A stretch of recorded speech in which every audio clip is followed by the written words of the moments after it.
We will start this as Digital Extreme ended devstream 132. Gift of the Lotus alerts for an Orokin reactor blueprint and a Ember Noggle statue. Just an Ember Noggle, not an Ember Prime. That would have been better if it was an Ember Prime.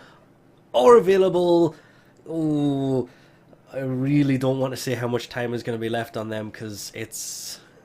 I'm not going to get to do this when I want to do it. As you can see from how much time is left, I started this and recorded this quite a while from when this will actually be put up because I don't have time to get it finished and uploaded before other things get in the way. They of course went more into the Lich system. It's already been shown a little bit on Twitter, but not that much. Of course, the Kuva Liches are enemies that have been...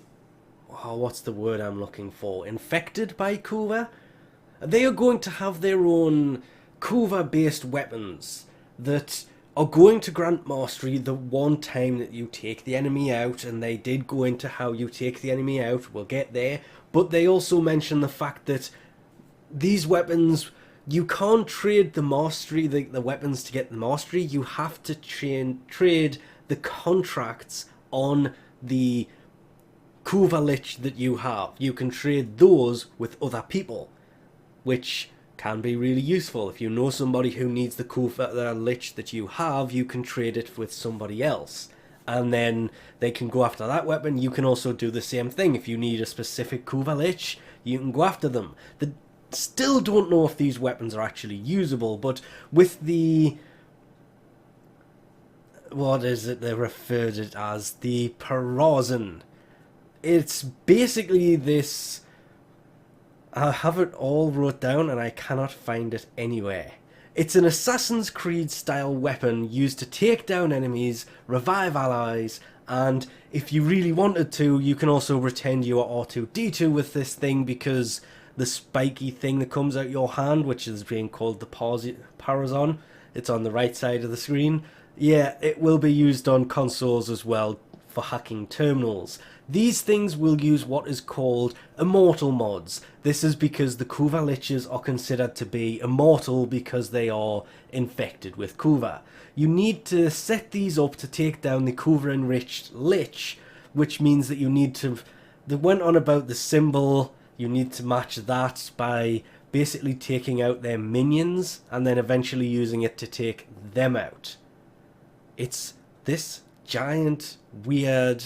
I'm looking forward to it. There's a lot of things I'm not going to mention about it because it's all kind of questionable because it's not yet there, it's not yet out, but they did confirm that it's going to be a large system and it is going to come in update 26. And yes, they did go into what happens if you fail, and well, they don't just defeat you, they kind of humiliate you. And it was quite funny. I'm assuming this is what happens if you fail to use the Parazon to assassinate them. And it does look pretty nice. This whole system I'm looking forward to actually trying out. Not going to go into the whole...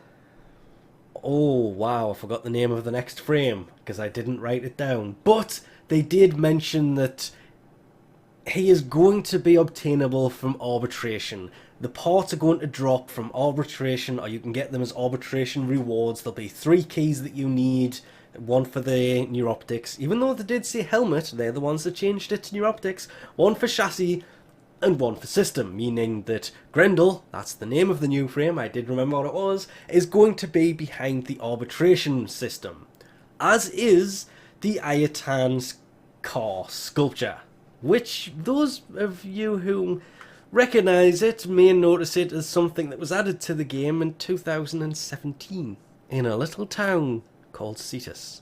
Right there on Sumbat's table, sitting there on the left, dancing away to itself. It's been there since Cetus landed. So when the Plains of Eidolon came out, it was there and everybody's been saying when.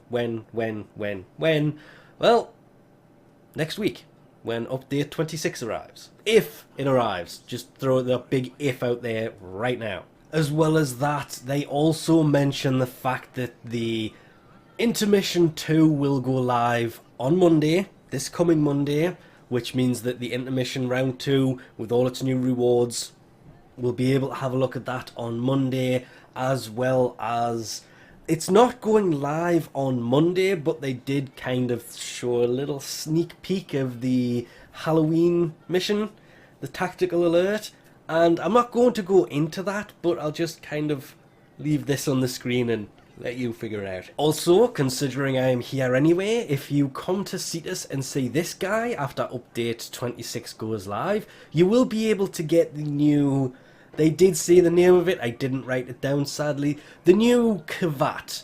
You will be able to come here and pick up the lure and the pheromone as well as the curative, as well as also you can trade for floofs.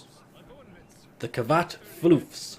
I'm not going to say the V word because, well, they said they're not going to call it Vampire Kavat, but they did name it and I cannot find it anywhere.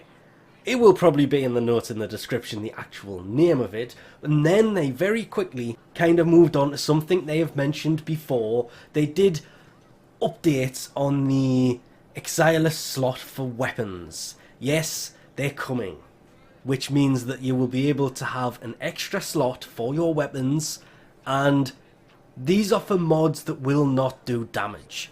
They kind of verified that it's not going to be damage. They also removed the reload ones, and it's just ones that are going to make weapons work better. So if you run Ammo Drum, which is the one that they showed, it is a great example because you can actually put Ammo Drum on weapons in this slot without having to take away damage mods. So even though they're not allowing damage mods in there, they are moving a mod out the way so you can actually have it's an extra mod slot. It's a supportive mod slot is the best way to put what the Exilus slots actually do anyway, which is great, hopefully. And I know people that are going to turn around and go, oh, ha ha ha, no. Hopefully primed ammo drum can actually become a thing now. People joke about this mod, but if you think about it, this will be really good for launchers, especially primary launchers, like the Ogris, and lots of other ones. Because even for bows, you don't get a lot of ammo if you start it and you have a primed ammo drum in there. It means you have a big ammo capacity when you start, you can hold more ammo, you can fire more. People can joke about primed ammo drum as much as they want. It will be a good mod if they actually did it. But they won't, because so many people keep saying it would be a daft mod to have. These people obviously don't know much about running launchers. I could go on about it, but instead, for those who log in for the first week of update 26, they said that you will get a legendary core, some forma, some boosters, and lots of other things. This is because the rework to melee, it's finally coming in update 26, which again, could be next week, could be, maybe, not, they didn't really, they want to, but whether it does or not is a whole different thing if update 26 comes next week. But it will be coming in update 26, and this is going to change so many things about melee that I really don't want to get into it too much, but they did mention the stat screen is going to show more, the combos are just going to work so much better, the stats for each weapon are going to change. As they put it, the base damage stats of everything are going up, which means all melee weapons will be doing more damage. These changes will in fact happen for the exalted weapons as well. I was really looking forward to this, but the thing that got me out of all of it was the blocking system. It is going to now block with a radius of 55 degrees. I'm assuming the main point of that will be directly in the middle, so it's not 55 to the left and 55 to the right, it's a 55 degree angle in front of you. 100% of all incoming damage will be blocked. That was probably the best thing I heard when they were going on about melee and the replacement for the channeling, the ground pound that's going to replace channeling. It all looks good, but they've been going on about melee 3.0 for so long now that hopefully all of these changes work out really well. It means that everything melee related up until update 26 comes out will all be useless. Hopefully, some of the more recent melee weapons won't be too extreme, but some of the older ones will be updated a lot, and machetes will become more useful, I hope. That is just a hope. Nothing more than that, just a hope. As I was actually recording this, they posted the whole thing as the Old Blood coming soon to PC and consoles on the website. Link in the description below. Literally not even 9 minutes after the dev stream ended, which will show you the profile for Grendel. We go into that, the Kuva Lich, the Melee Phase 2.0, Vauban and Ember Revisited, Titania's Deluxe, the alternate helmet for Grendel, the Sandana, and one new weapon. Just one. The Masita. Just one new weapon, and there's the Kavat I was on about earlier. I can't believe they're only bringing one weapon with him. There's a few weapons I can think of that would come perfect with him, or would be perfect with him, but it's just one. I don't know why they referred to this as 10 reinforcements if it's just one weapon, but I'm going about that for a long time, so let's just leave this off here for now. I think I'm looking forward to the Kavat more than I am anything else. Well, Grendel, the whole system, well, yeah, apart from the fact there's only one weapon, everything else is... Actually, I'm looking forward to most of it, apart from that weapon.